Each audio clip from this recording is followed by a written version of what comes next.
प्रथम मंत्र में आपको अब ये 7 मंत्र बना के दिए जाते हैं। पहले 5 मंत्र देते थे नानक साहिब भी और परमेश्वर कबीर साहिब जी भी। फिर ये है 5 नाम हैं जो हमारे कमलों में ये प्रधान बैठे हैं। मूल कमल में गणेश जी, स्वाद चक्र में सावित्री ब्रह्मा जी, नाभि कमल में विष्णु और लक्ष्मी जी, हृदय कमल में शिव पार्वती जी और कंठ कमल में ये दुर्गा जी। तो ये 7 नाम इसलिए देते हम कि मान लीजिए उपदेश ले लिया और ये प्रथम मंत्र एक बार मेरे मुख से भी सुन लिया मालिक की इसकी जैसे हम देते हैं, और फिर उसकी उस सुनने के बाद साथ साथ बोल लिया और फिर भी मृत्यु हो जाती है, तब मनुष्य जीवन गारंटीड है उस व्यक्ति को, ये गारंटी देता है। और यदि उसने जाप कर लिया कुछ दिन और विश्वास ठीक रहा तो वो स्वस्थ भी होगा और इसकी इसी जीवन में आयु बढ़ती चली जाएगी, परमात्मा बढ़ाता चला जाएगा जब तक उसका मोक्ष नहीं होगा। इस जन्म में पार कर देगा आपको। तो इसलिए ये 7 मंत्र दिए जाते हैं। ये पहले वाला लास्ट वाला मंत्र आपको जन्म दिलाएगा तुरंत, मनुष्य जीवन का गारंटीड है, मृत्यु भी हो जाएगी पुण्यात्मा। इसलिए मान लीजिए किसी का कोई बीमार है, यहाँ 80% व्यक्ति दुखी आए हुए, और जो विश्वास कर लेता उनको गारंटीड बात पूछ लो, यहाँ लाखों बैठे होंगे, आ जाते हैं, सुनते रहना और सब स्वस्थ हो जाते हैं।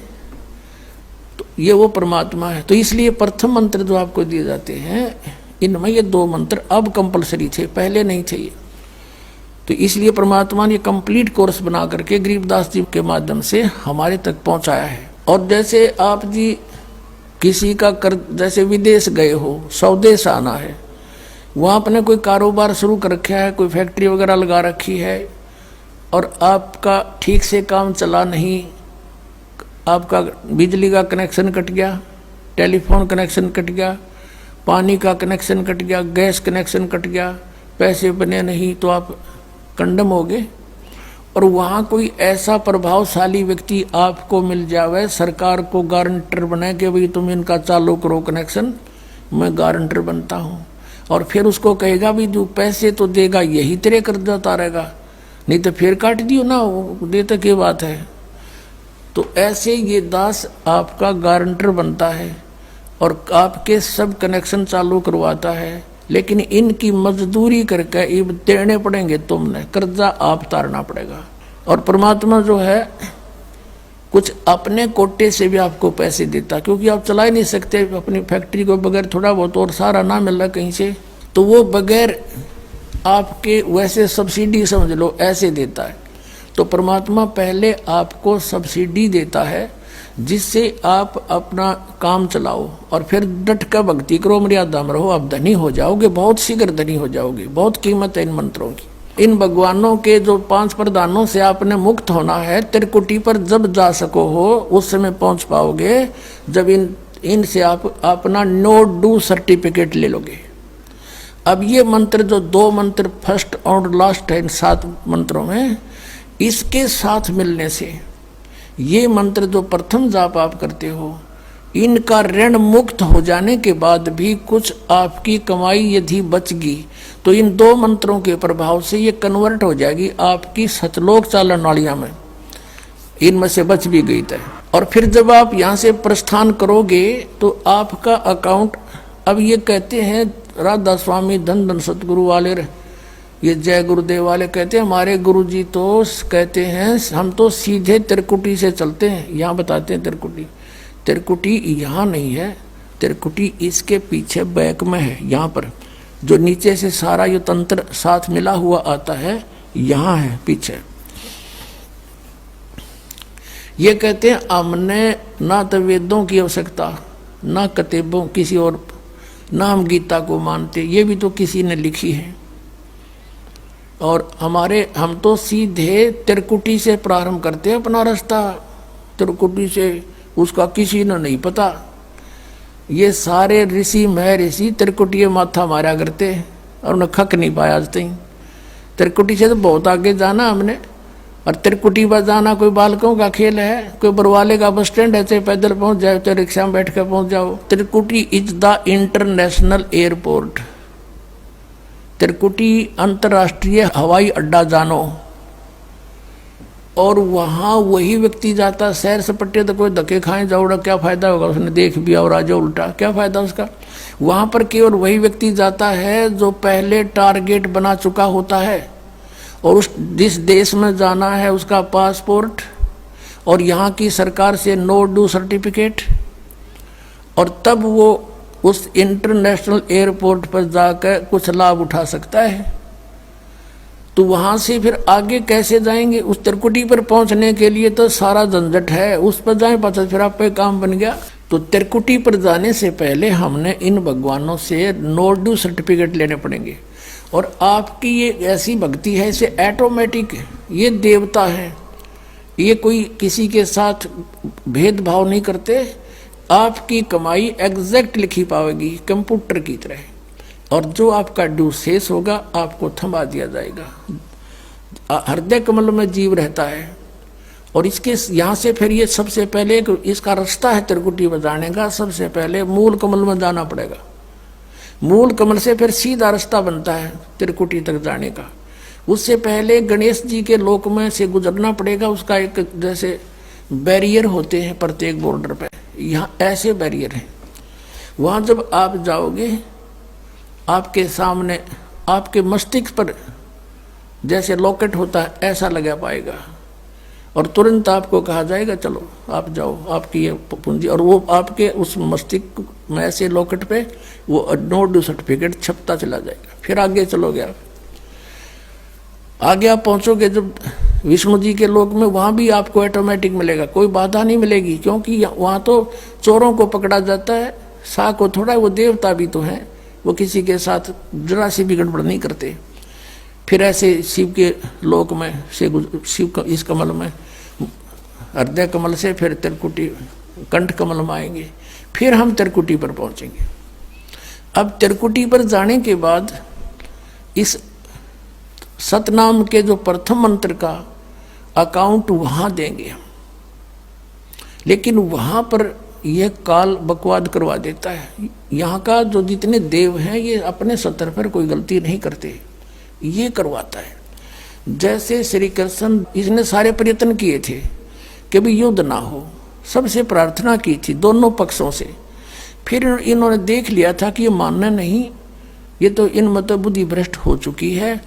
और उसमें क्या था कि सब रिश्तेदार राजा आधे आधे बांटने थे उन्होंने।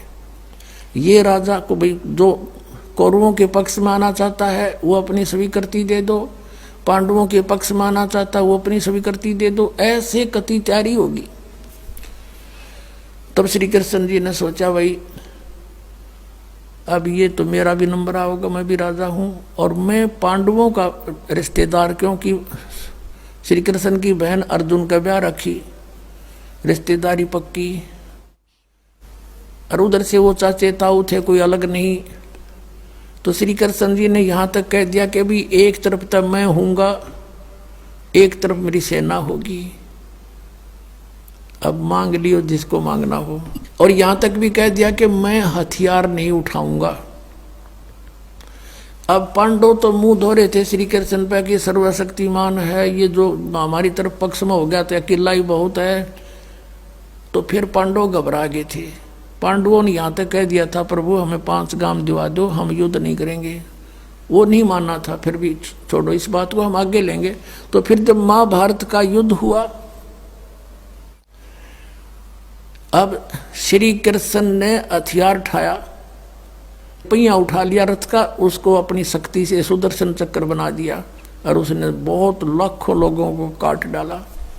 अब ये अपने सतर पर गलती नहीं करते ये देवता, जब तक ये न्यूट्रल रहते हैं।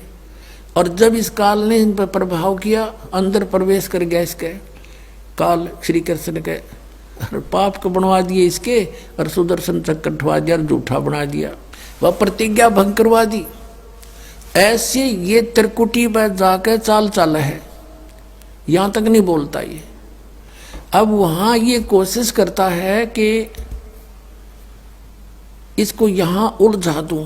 उससे पहले बहुत सी ऐसी बहुत से वहाँ पर त्रिकुटी तो एक बहुत बड़ा सांग है, बहुत बड़ा प्लेटफार्म है, और वहाँ पर कहीं पर डांस हो रहे हैं, कहीं पर दुकानें लगी हैं, औरतें खड़ी हैं, नाच रही हैं, कोई अर्धनग्न शरीर में खड़ी हैं, और बहुत से वैसे सुंदर सुंदर खड़े हाथी सजे हुए। तो ये जीव वहाँ जाकर बिचल जाता है। सब ये नकली गुरु भी वहीं खड़े हैं, नकली गुरुओं का रूप बनाकर तो काल आता है, और अपने असली गुरु का रूप बनाकर परमात्मा आते। इस दास के रूप में आपको त्रिकुटी पर उपलब्ध होंगे परमात्मा। तो वहाँ क्या होगा कि कई बार ये काल भी परमात्मा यानी असली गुरु का रूप बनाकर खड़ा हो जाता है। तो सबसे पहले आप क्या करोगे, प्रणाम जब करोगे गुरुदेव को, ये स्वभाव तो आपका यहाँ बना ही दिया जाता है, गुरु जी दिखे दंडवत करोगे। दंडवत करते समय एक सतनाम का सुमरण अवश्य करना होता है। 1 सेकंड, ये 10 सेकंड मुश्किल से लगती है। श्वास उस श्वास का सिमरण करें प्रणाम करते समय, और उठकर जब देखोगे यदि परमात्मा होंगे तो एज इट इज पाओगे, और जब काल होगा दास के रूप में तो उसका स्वरूप बदला पाओगा, ऊपर का कपड़ा हटा पाओगा, उसका असली सूरत मिल जाएगी, तो आप वहाँ से बच जाओगे। अब फिर क्या होगा कि फिर तुम जैसे यहाँ आप देखते हो गुरु जी आगे सारे पीछे पीछे हो लेते हो, तो वहाँ जब मृत्यु होगी आपको सपना सा दिखेगा। जैसे आप किसी ऑफिस में गए हो किसी कामवश, और वहाँ आपका काम फटाफट होता जा रहा है, नहीं होता है तो आप दुखी हो रहे हो, बार बार बैठ कर रो रहे हो, तो ऐसे ही चलेगा वो। तो वहाँ जाते ही जब आपको गुरुजी दिखेंगे, आप एकदम इसी स्वभाव से जो आपकी यहाँ रिहर्सल हो रही है, आपके अंदर जो आस्था कसक पैदा हो रही है, ये वहाँ काम आवेगी आपके। तो ये सब रिहर्सल यहाँ कराई जा रही है कि गुरु को परमात्मा जानकर ये सब क्रियाएं करो, तो वहाँ ये आपके काम आएंगी, वहाँ अपने यूज होंगी ये सारी फार्मूले। तो जब आपको ये पक्का हो गया कि ये है गुरुजी, फिर आपको लेकर के धर्मराज के दरबार में परमात्मा जाएंगे इस दास के रूप में, और धर्मराज से कहेंगे जी इसका हिसाब कर दो, भगवान का आदेश है, आप लो अपना ये एक इसकी कमाई जो तुम्हारे सतर की वो प्राप्त करो। ओम नाम की कमाई और ये यज्ञों का जो बचा हुआ यहाँ प्रयोग हो गया सो हो गया यज्ञ, फिर भी बचे हुए भी आपको वहाँ देने पड़ेंगे कि आप अपना संभालो अपने सतर की। जैसा कि आपके संविधान में लिखा है, ये पवित्र वेद पवित्र गीता भगवान का संविधान है, इसके विरुद्ध जो कार्य करता है वो दोषी है, चाहे जज है चाहे बिना जज है। तो यहाँ का न्यायाधीश बहुत समझदार है, उसने वो सब समझता है। परमात्मा याद दिलाता है 18वें अध्याय के 66वें श्लोक में लिखा है, सर्वधर्मान परित्यज्य माम एकम शरणं व्रज। अपना अपने सतर की जो तुम्हारी है वो अपनी लो, इसकी पूजाएं और इसको छोड़ो, आगे चलेगा ये। तो वहाँ सतनाम के प्रथम मंत्र का जाप हम वहाँ देंगे, यज्ञ दे देंगे, फिर ये वहाँ से चलेगा। फिर वो आगे जागा तो पार ब्रह्म के लोक से हमने पार होना है। वहाँ पर सतनाम के दूसरे मंत्र की कमाई जो श्वास उश्वास से की हुई है, ये उसके दरबार में जाकर अक्षर पुरुष यानी परब्रह्म के लोक में जाकर के उसको देंगे, वो आगे जाने अलाउड कर देगा, उसके 7 संग ब्रह्मांडों से पार होना हमने सहयोग देगा वहां से वो वहां तक जाने का, उस टैक्स के बदले में। अब यहां बताया है कि जे तू पढ़ा पंडित बिन दोई ना अक्षर दोई नावा, और पर्णवत नानक एक लंगाए जे कर सत समावा। अब ये 2 अक्षर का नाम जो सतनाम है, ये हमें भंवर गुफा तक पहुंचा देगा। भंवर गुफा है, जैसे अभी तक हमने 10 द्वार सुने थे, तो यहाँ परमात्मा ने गरीबदास साहिब जी के माध्यम से कहा है कि 12 मद मैल मठ बोरे बहुर ना दे धरे रे। वो तो 12वें द्वार को पार करके है वो मठ, वो स्थान, वो ठोड़ ठिकाना। फिर जहाँ जाने के बाद बहुर ना दे धरे रे, फिर दोबारा जन्म कभी नहीं होता। एक 10वां द्वार तो इस शरीर से निकलना है। ये शरीर और एक ब्रह्मांड एक है, इससे निकल गया। कई योगी देखे यहाँ से शरीर फोड़ जाते हैं। यहाँ एक काग बोलते हैं इसको, स्थान को काग। छोटे से बच्चे को आप देखोगे नर्म नर्म स्थान होता है, वो कई बार नीचे हो जाता है तो उसको एक देसी इलाज से ऊपर उठाते हैं हाथ से, तो इसको फोड़ के वो बाहर निकल जाते हैं। वो कहते हैं जिसकी मृत्यु यहाँ से हुई हो ना, उस योगी को कहा करते इसने ब्रह्मांड फोड़ दिया। ब्रह्मांड फोड़ दिया, केकला तोड़ दिया। ब्रह्मांड के बीच में, प्रत्येक ब्रह्मांड के बीच में वैक्यूम प्लेस है, खाली स्थान, बहुत लंबा चौड़ा। ये फिर वहाँ धक्के खाएं जाओ, उसका वहाँ के चक्कर काटें जाओ, ठंडी ठंडी इसमें लगती रहे, और वहाँ इसकी कमाई पूरी हो जाएगी, फिर वापस नरक में।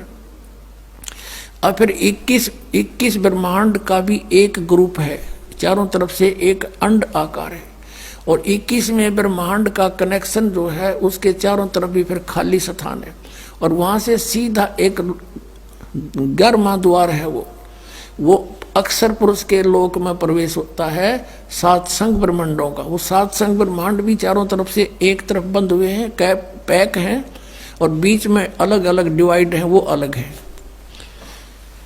तो जब 11वें द्वार को पार करेंगे तो उसमें प्रवेश कर जाएंगे, अक्षर पुरुष के लोक में।